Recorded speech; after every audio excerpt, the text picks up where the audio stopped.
Bienvenue les amis dans le troisième épisode de S'entreprendre. L'objectif est très simple, c'est de vous partager la structure suivante toutes les 2 semaines. Donc actualité des dernières semaines, enseignements qui ont marqué ces derniers jours et finalement petit sujet philosophique de fin.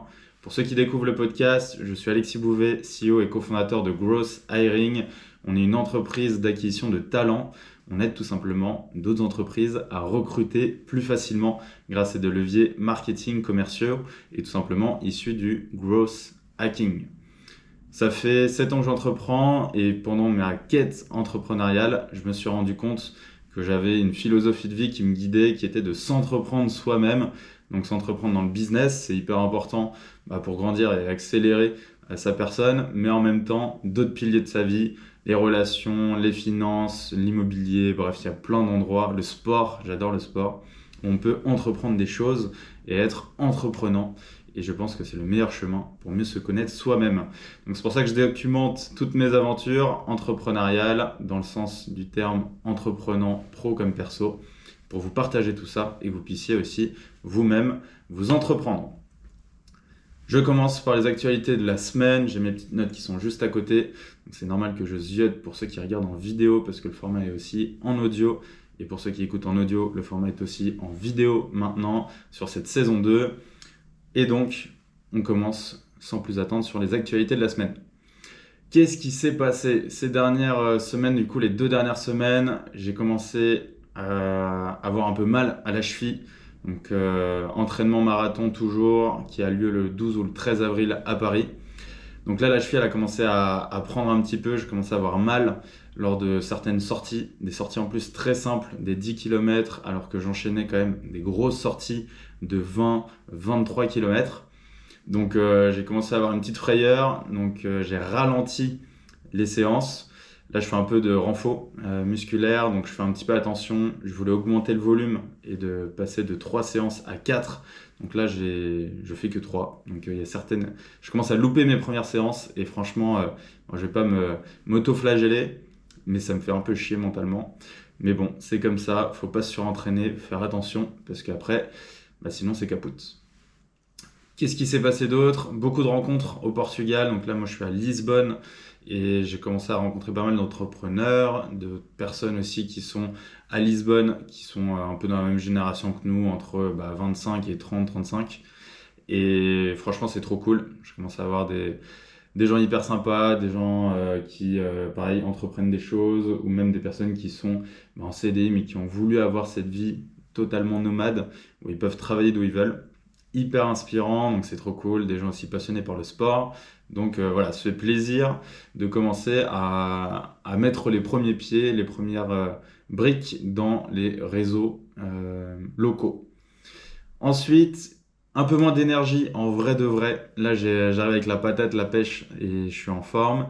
Mais ça fait quand même quelques jours où je suis dans un mood un peu low énergie. Je pense que c'est l'hiver. Je pense qu'on le vit tous, et d'autant plus à Paris. J'ai pas mal de potes à Paris où ça pleut, il fait froid. C'est un peu plus compliqué même qu'à Lisbonne. Mais je pense que c'est le mood d'hiver, il faut accepter. L'énergie un peu plus bas. C'est le moment aussi de rester un peu plus chez soi. Donc je fais beaucoup de choses chez moi. Et on attend les beaux jours. Mais je pense qu'il faut accepter cette low énergie. C'est comme ça, mais voilà, c'est un peu le mood du moment.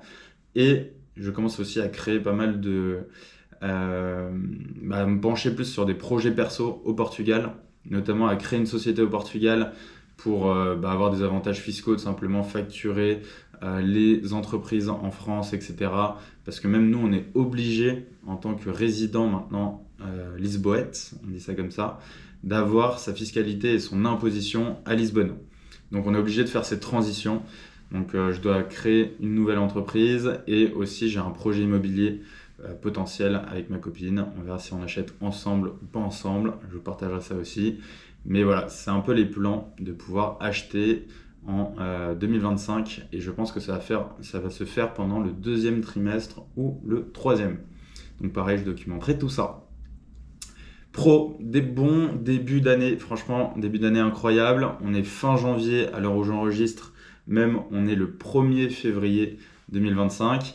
Et le début d'année était incroyable, beaucoup de demandes, on fait quasiment plus de prospection ou quoi, on a beaucoup de flux en fait qui viennent à nous, donc ça c'est génial. On est quasiment booké jusqu'à fin mars parce que nous on gère des missions, donc voilà, on a quand même pas mal de flux entrants et donc là on doit plutôt choisir, donc c'est un peu les problèmes de riches, mais choisir avec qui on veut vraiment travailler, quelles sont les offres qu'on veut mettre en avant et développer. Donc très très bon début d'année, je vous ferai un récap du mois aussi, du mois de janvier, pro comme perso. J'en ferai une vidéo dédiée, je pense, sur la chaîne pour avoir ce récap grâce aux Notion que j'ai créé. Donc j'ai sorti aussi une vidéo où j'ai expliqué l'ensemble de mes objectifs 2025, comment je les mesure, comment je les traque. Et donc tous les mois, je pense que je vais faire ce petit récap, ce petit reporting de savoir où est-ce que j'en suis par rapport aux objectifs que je me suis fixés et réaligner s'il faut. Quoi d'autre? Bootcamp de Thibault Louis en ce moment, je crois que ça s'appelle Bootcamp LinkedIn Cash, il a appelé ça comme ça. On s'est tout simplement inscrit avec Hugo et Marilou pour se mettre en action sur le début d'année. On sait qu'on veut bombarder sur LinkedIn, on a plein de choses qu'on veut partager, de nouveautés, notamment le site internet qu'on a dévoilé, enfin sorti. On a le média qui va être lancé, on a la newsletter qu'on va relancer aussi sur Gross Hiring. Bref, on va bombarder en com. Et il fallait qu'on ait aussi le bon canal, c'est-à-dire LinkedIn. Et donc pour ça, on s'est inscrit au bootcamp de Thibault. En vrai, ça commence bien, ça fait quoi? Ça fait 5 jours. L'objectif, c'est de poster une fois par jour pendant 21 jours. Donc là, je crois que c'est le premier jour, donc on est au 6e jour où je poste pas, vu qu'on est samedi. Peut-être que je ferai un post. Bon, je m'auto-flagelle pas là-dessus non plus, vu que j'ai posté quand même tous les jours de la semaine. Le but, c'était déjà de faire mieux que ce qu'on avait déjà. Et ça marche. Donc, c'est-à-dire, ça marche, on arrive à bien avoir le rythme, bien avoir les idées. Ça me pousse d'autant plus à faire de la création de contenu. À faire de la création de contenu. Je prends un peu d'eau. Yes, j'ai de l'eau. C'est vrai que j'avais oublié ça. Hop.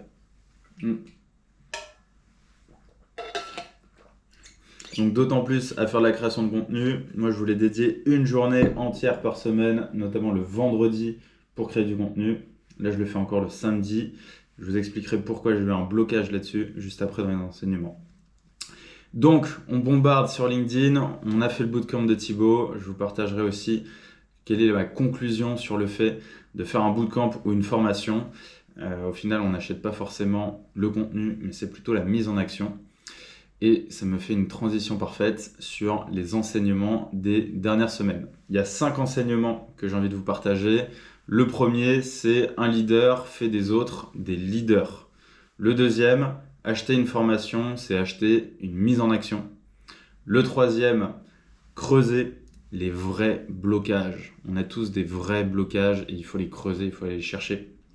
Le quatrième, la croissance des agences de freelance. J'ai l'impression que c'est un modèle, pas qui est nouveau, mais qui est quand même installé et qui commence à se répandre de plus en plus. Je vous expliquerai aussi mon constat là-dessus.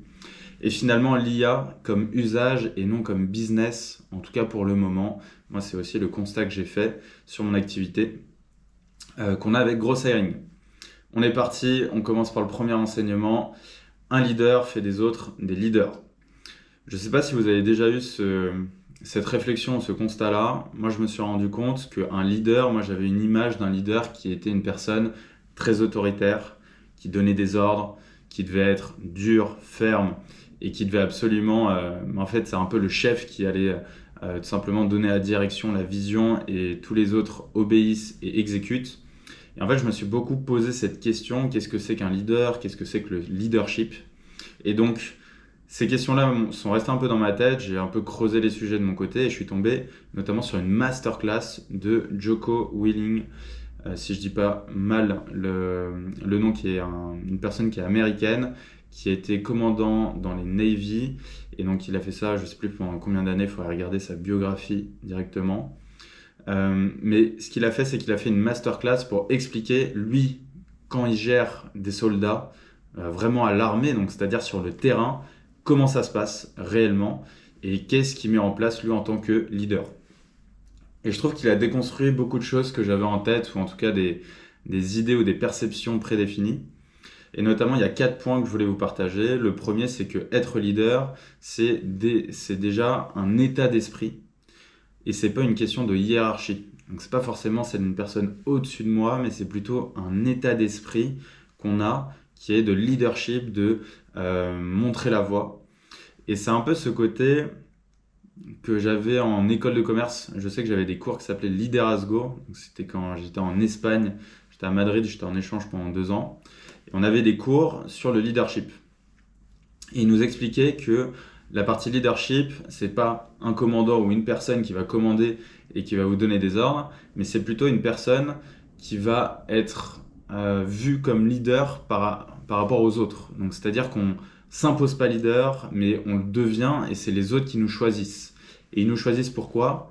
Parce qu'on est des personnes qui vont être inspirantes, qui vont mettre en action, qui vont éclairer des chemins que les autres n'avaient pas vus ou ne voulaient pas emprunter, tout simplement parce qu'ils étaient dans leurs croyances et dans leur position actuelle.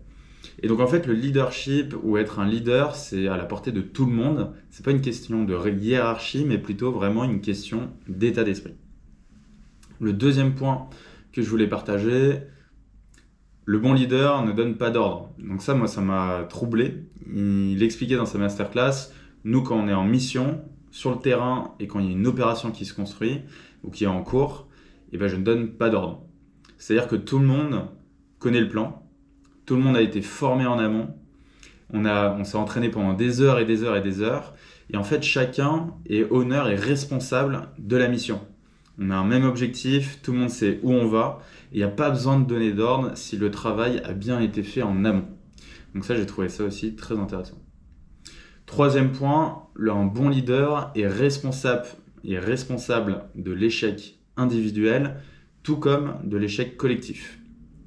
Et donc ça, c'est le sujet de quand on est en mission, on va dire, avec des associés, avec une équipe, avec son entreprise par exemple, ou même avec des potes, et bien en fait ce côté, on est ensemble et c'est une victoire collective, fait qu'on se responsabilise de l'échec de chacun. Donc s'il y en a un qui échoue, le leader, ou en tout cas la personne qui a l'état d'esprit de leader ou la position de leader, échoue si une personne de son équipe échoue.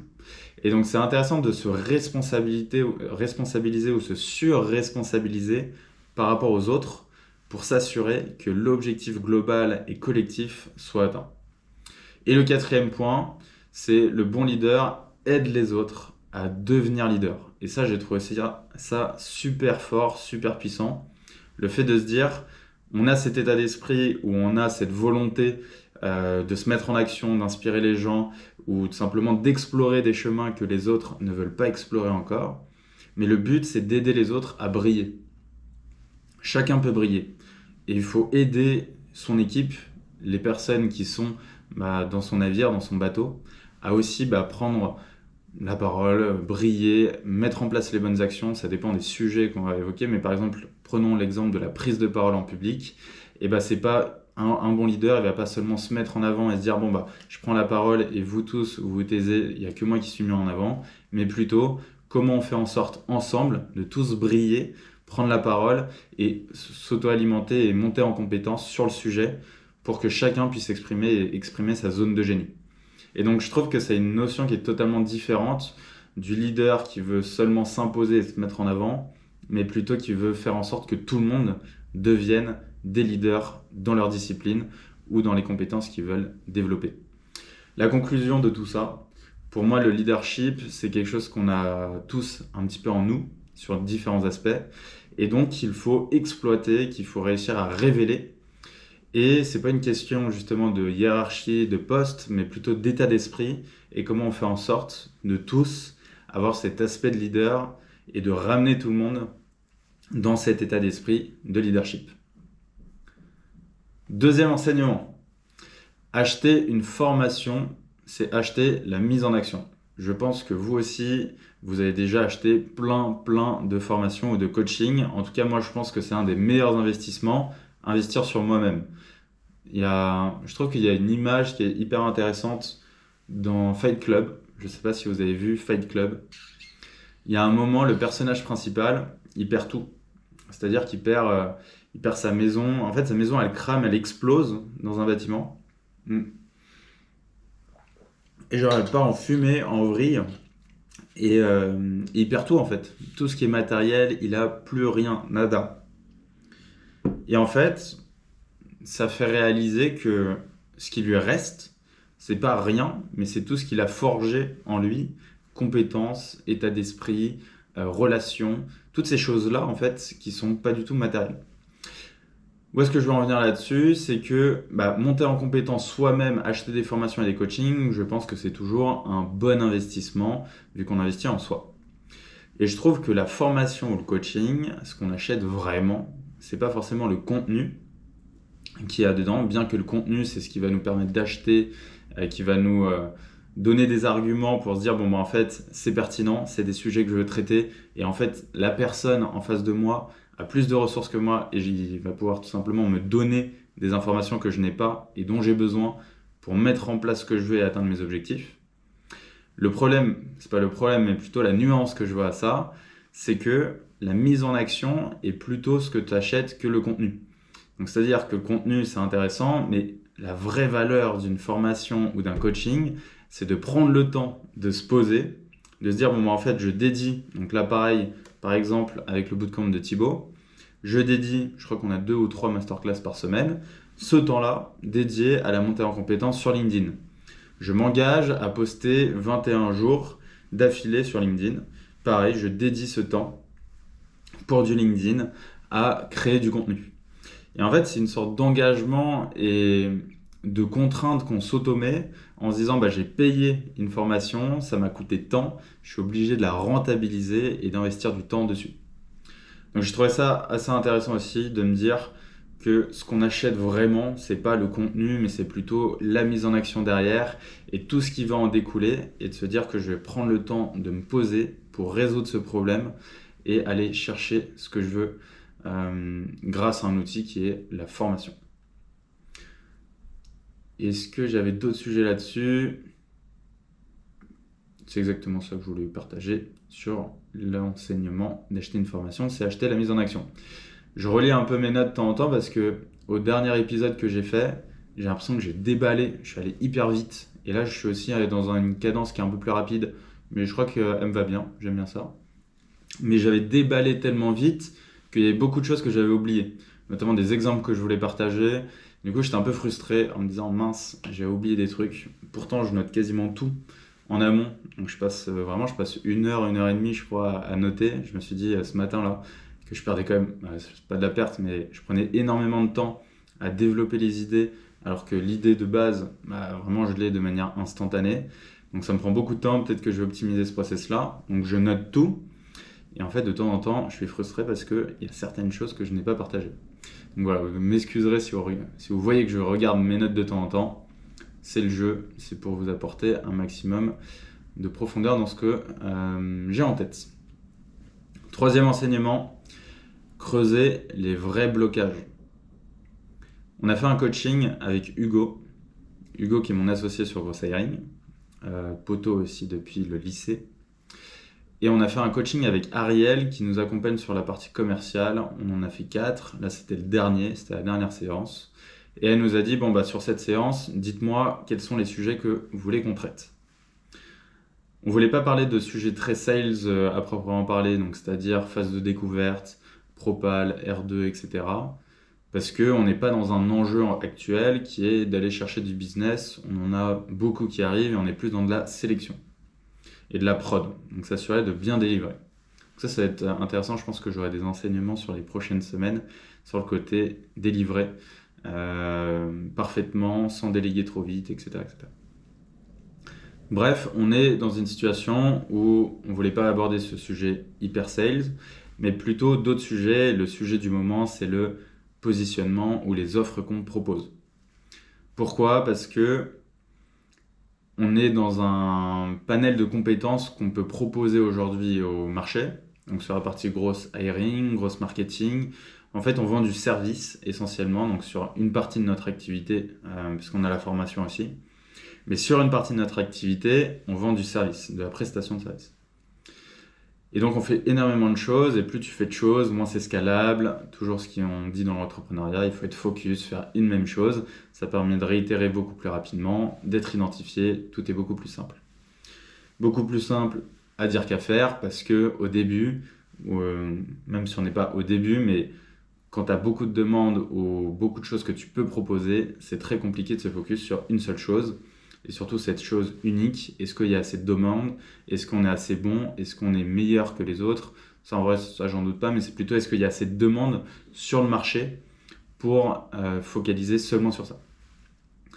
Tout ça pour dire qu'on avait commencé ce coaching sur le sujet de on n'a pas un bon positionnement, ça va pas du tout, on n'arrive pas à se positionner, à la finalité qui est j'arrive pas à dédier mon vendredi à la création de contenu parce que j'ai l'impression que je dois à mes associés de travailler le vendredi et que j'arrive pas à dédier ce temps-là juste pour moi. Donc en fait, on est parti d'un sujet qui était hyper macro pour aller à un sujet hyper personnel qui était le mien. Et je vais vous faire un peu ce schéma de pensée qui était hyper intéressant où on a creusé. On a fait que creuser pour après arriver à mon cas. En fait, on est parti du constat qu'on a beaucoup d'offres qu'on propose. On disait, bon, bah, en fait, on n'est pas content de ça. On nous a demandé, mais pourquoi vous n'êtes pas content de ça? Qu'est-ce qui fait que vous n'êtes pas satisfait? Bah, en fait, on se dit, il faudrait qu'on propose une seule offre, un seul persona, un seul produit. Il serait beaucoup plus simple. Et elle disait, ok, il faut que vous trouviez le product market fit. Et après, on rebondit et on dit, bah, en fait, le product market fit, on l'a trouvé sur une des offres. Sur l'offre de formation, de coaching, ça marche très bien, on a réussi à le déléguer, on a beaucoup de rentabilité, ça marche. Mais juste, on se rendait compte qu'on ne voulait pas faire que ça. Ok, donc vous n'étiez pas satisfait. Ouais, exactement, on n'était pas satisfait. Qu'est-ce qui fait que votre boîte serait une boîte dans laquelle vous êtes satisfait? Donc là, on commence à creuser dans un autre niveau, un peu plus profond.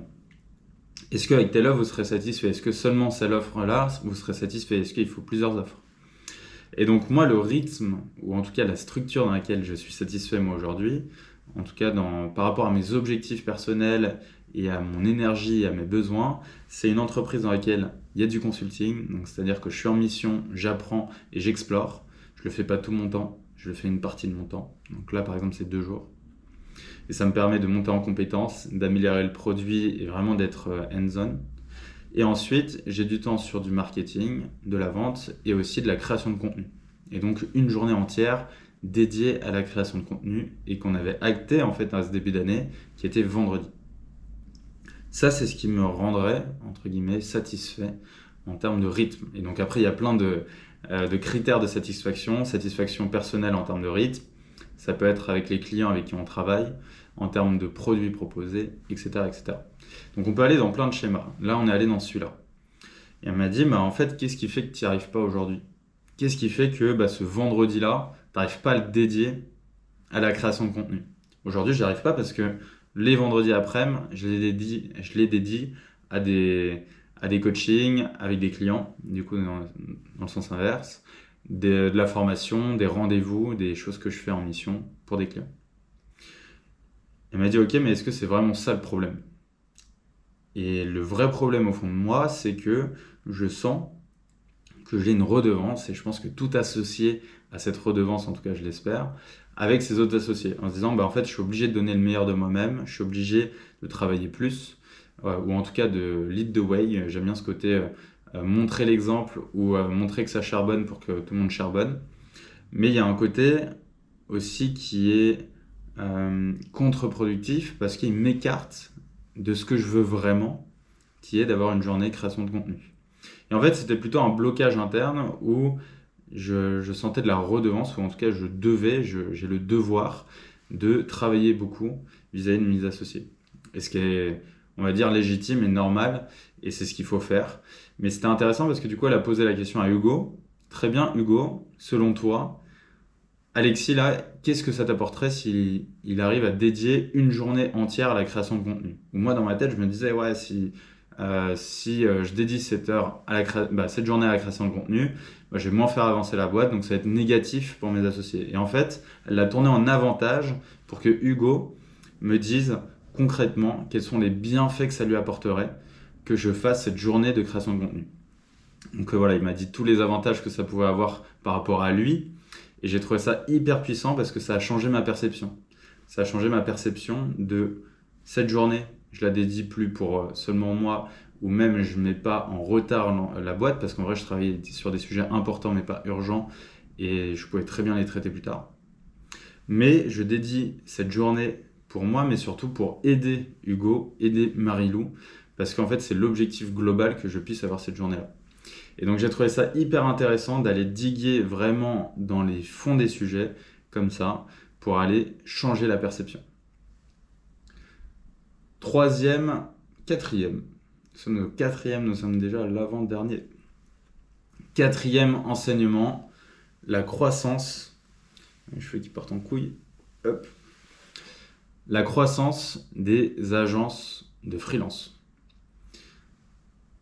Constat que je fais aussi en ce moment, c'est que j'ai beaucoup d'amis entrepreneurs qui sont sur un modèle où ils ont créé une entreprise sans CDI, sans salarié.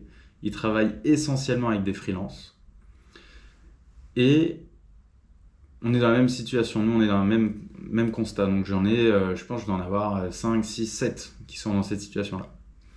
Et mon idée initiale, je me disais, en fait, ils n'ont pas le stade de CDI parce que c'est pas encore leur phase de croissance, ils n'ont pas encore structuré, ils n'ont peut-être pas trouvé le product market fit, etc.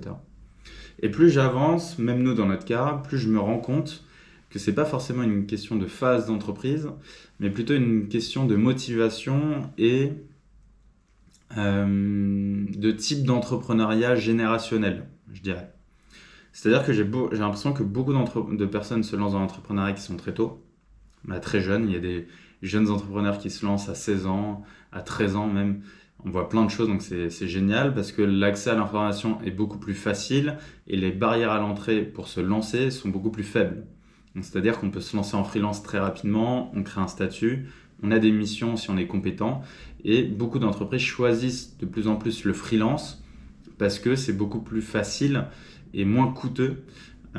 C'est coûteux sur le taux horaire, mais c'est beaucoup plus flexible. Donc on n'a pas besoin d'avoir une structure de salariés avec des coûts très, très élevés et fixes. Et en fait, on a beaucoup d'entrepreneurs qui se lancent dans l'entrepreneuriat et qui font un peu le même constat que moi, je pense, qui est j'ai pas envie de créer une boîte dans laquelle j'ai des contraintes salariales. Donc, c'est-à-dire que je dois avoir du management, je dois avoir des contrats de salariés, je dois avoir un engagement qui est très long terme, surtout dans des phases où on est très mouvant. Donc, c'est-à-dire que y a de l'instabilité économique, il y a beaucoup de solutions qui naissent sur le marché d'IA, etc. Ça devient très compliqué de se positionner ou de se projeter même sur 5 ans, 10 ans, vu que tout avance très vite de manière exponentielle. De plus, le côté entrepreneur lifestyle ou entrepreneur qui a un bon équilibre de vie s'installe aussi de plus en plus en termes de motivation profonde des entrepreneurs. Avant, j'ai l'impression que l'entrepreneuriat était très idéalisé de je lève des fonds, j'ai une boîte qui est énorme avec plein de salariés, je revends. Ou je reprends une entreprise industrielle, je suis patron d'une entreprise où là c'est un peu plus pas horizontal, si vertical. Et donc tu as un management qui est beaucoup plus autoritaire. J'ai l'impression que les motivations profondes des entrepreneurs sont totalement différentes qu'avant.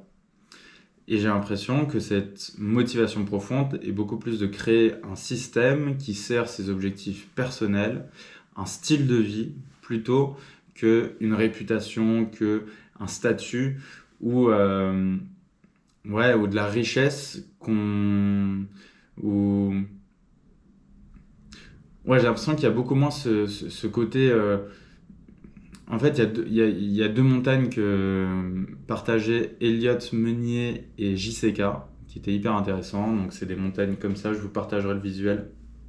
Et j'ai l'impression qu'au début de notre vie, on a cette montagne-là où on se dit c'est le succès, et dû à la richesse, au statut, à la célébrité, etc. L'entrepreneur du début commence son entrepreneuriat avec des motivations qui sont futiles, ou en tout cas qui sont sur cette première montagne. Le statu quo, la richesse, la célébrité, etc. Et une fois qu'on arrive là, on se rend compte qu'il y a une autre montagne à côté qui est une montagne où on cherche beaucoup plus à contribuer, à prendre soin de soi et avoir un bon équilibre, une belle harmonie. Et plus on avance, selon moi, dans la génération d'entrepreneurs, plus les entrepreneurs cherchent aussi cette deuxième montagne comme brique. Et donc cette deuxième montagne se trouve dans un système entrepreneurial où c'est beaucoup plus agréable de vivre, ou en tout cas un système dans lequel on se sent beaucoup mieux. Et donc, j'ai l'impression qu'il y a un essor énorme d'un côté du freelancing, donc les gens qui vont pouvoir se lancer en freelance, qui étaient en CDI, pas heureux, et qui veulent aussi ce bien-être ou ces bonnes conditions de travail, en tout cas un bon équilibre, ou de la liberté, on pourrait appeler ça comme ça, et les entrepreneurs d'un côté qui cherchent des modèles où ils sont bien et ils vont chercher beaucoup plus un style de vie ou un confort de vie qui leur correspond. Et j'ai l'impression que ces deux populations se rencontrent très bien sur des modèles d'agences freelance. Donc c'est des agences, donc il y a besoin de l'humain. On a besoin justement de ressources humaines, notamment de personnes qui peuvent être en freelance, qui sont des experts, qui sont autonomes et on n'a pas besoin de management. Mais on a quand même des personnes à la tête de cette entreprise. Donc c'est-à-dire que ce n'est pas un collectif de freelance où on n'a que des personnes qui sont en freelance, mais plutôt une agence qui embauche ou qui travaille avec des freelances. On a beaucoup moins de coûts fixes parce que on peut fluctuer en fonction des nombres d'émissions qu'on a. Et donc on a un modèle qui est beaucoup plus stable et beaucoup plus intéressant à aller chercher en termes de style de vie. Par contre, on ne va pas chercher de la capitalisation, de la revente, etc. C'est beaucoup plus complexe. Donc voilà, c'était un peu mon constat. J'ai l'impression qu'il y a ces entreprises-là qui naissent, et d'autant plus avec l'IA, que ça va être beaucoup plus simple d'avoir des agences productisées. Donc on a le modèle agence avec des personnes qui travaillent dedans, mais on va avoir besoin de moins en moins de ressources parce qu'on va avoir des outils qui sont plus performants, des solutions IA qui vont nous permettre de gagner du temps. Et donc on a pareil beaucoup de marge et de scalabilité, mais pas forcément par l'humain, mais plutôt par les outils. Donc voilà mon constat sur ce sujet. On verra dans les prochaines années si on a beaucoup d'agences de freelance qui naissent. 5e enseignement, les amis, on arrive à la fin. L'IA comme usage, mais pas encore, pour moi en tout cas, comme business. On voit beaucoup de formations, on voit beaucoup de posts, on voit beaucoup de personnes qui parlent créer votre business avec l'IA et devenez riche, etc. Bref, vous pouvez revendre. Je pense que c'est possible. Je dis pas que c'est impossible. Mais j'ai l'impression que l'IA aujourd'hui, moi, telle que je l'appréhende, ou je l'apprivoise, j'y vois plus une opportunité de communiquer ou de se positionner comme des personnes en veille sur l'IA, parce que c'est hyper important de l'être. Et c'est un mot-clé que tout le monde a dans la bouche. Il y a le FOMO où tout le monde se dit il faut que je sois le premier à le maîtriser et à l'avoir en interne. Par contre, j'ai l'impression que l'utiliser pour en faire un business en tant que tel, ça devient compliqué. Il y a beaucoup de SaaS qui utilisent l'IA et ça marche, je pense, parce qu'il y a un usage final qui est facile, qui est accessible. C'est-à-dire, je vais avoir je prends l'exemple de Gamma, qui est un outil qui fait des présentations grâce à l'IA. Tu peux lui mettre un texte avec plein d'infos, etc. Et après, il te fait une présentation sur mesure en fonction de ce texte. Donc franchement, c'est pépite, c'est génial, ça s'appelle Gamma, G-A-2-M-A. Et donc je trouve en termes d'accessibilité et d'usage, ils ont tout réussi, ils ont tout compris. Et ça, pour moi, c'est une solution qui marche. Mais pour créer une solution comme ça, j'ai l'impression, selon moi, qu'il faut être constamment à développer et à améliorer ce produit. Et donc c'est très compliqué, nous, dans notre cas, parce qu'on n'a pas les ressources en interne ou la possibilité de le faire nous. Et deuxième, c'est que ça devient compliqué, selon moi, d'être à jour à chaque fois et de ne pas se faire dépasser par la concurrence. Vu que les barrières à l'entrée sont de moins en moins grandes, on peut créer des extensions avec de l'IA, des sites avec de l'IA, bref, on peut faire plein de choses très rapidement. J'ai l'impression qu'il va falloir toujours créer un outil qui soit plus performant, meilleur que les autres, plus, à côté de ça, on a plein d'IA qui développent des fonctionnalités, donc ChatGPT, Gemini, DeepSeek aussi, la nouvelle IA chinoise qui arrive, et qui peut relativement exploser et bousiller le business qu'on a créé depuis quelques mois grâce à une nouvelle feature. Et donc j'ai l'impression qu'on peut vite se faire dépasser et que c'est très compliqué d'en faire un business, sauf si on met tout son effort, qu'on est hyper chaud et très scalable. En tout cas, j'ai l'impression qu'il y a beaucoup d'efforts, mais très peu de solutions qui vont y arriver et s'en tirer. Donc c'était un peu mon constat. Moi j'ai l'impression que dans ma position et peut-être dans les personnes qui vont se reconnaître par rapport à ce que je dis, je pense que c'est l'usage qu'on va en faire de l'IA, donc utiliser ChatGPT, utiliser Gemini, utiliser des outils comme Gamma pour les présentations et gagner du temps pour améliorer la productivité de son entreprise.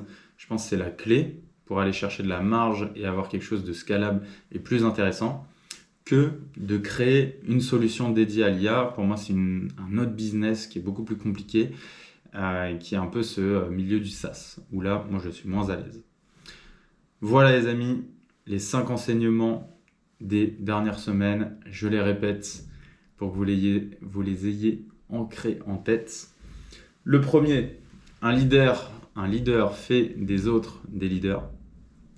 Le deuxième, acheter une formation, c'est acheter la mise en action. Le troisième, creuser les vrais blocages, aller chercher en profondeur les pourquoi et surtout mettre des perspectives différentes à la place. La croissance des agences freelance à regarder de près, à voir si les prédictions sont bonnes et on aura beaucoup plus de modèles d'agences freelance. L'IA comme usage et pas comme business. Est-ce que vous utilisez l'IA pour améliorer vos process ou comme une solution business ou en tout cas un produit business? Sujet philosophique, en tant qu'éternel insatisfait que nous sommes les hommes, qu'est-ce que selon vous vous rendrez satisfait sur du moyen long terme et que vous ne troquerez pas rapidement sur du court terme? C'est-à-dire, est-ce que dans votre situation actuelle, vous êtes satisfait? Oui, tant mieux, et je pense qu'il faut se contenter aussi de ce qu'on a. Mais en même temps, il y a cette volonté de toujours aller faire mieux, optimiser, améliorer. Et donc dans ce cadre-là, qu'est-ce qui vous rendrait satisfait et qu'est-ce qui manque pour y arriver? C'est Alexis Bouvet les amis, 3e épisode de S'entreprendre. On se retrouve sur la chaîne YouTube, sur la newsletter ou sur le podcast en audio. C'est toujours un réel plaisir et on se dit à très vite. Ciao!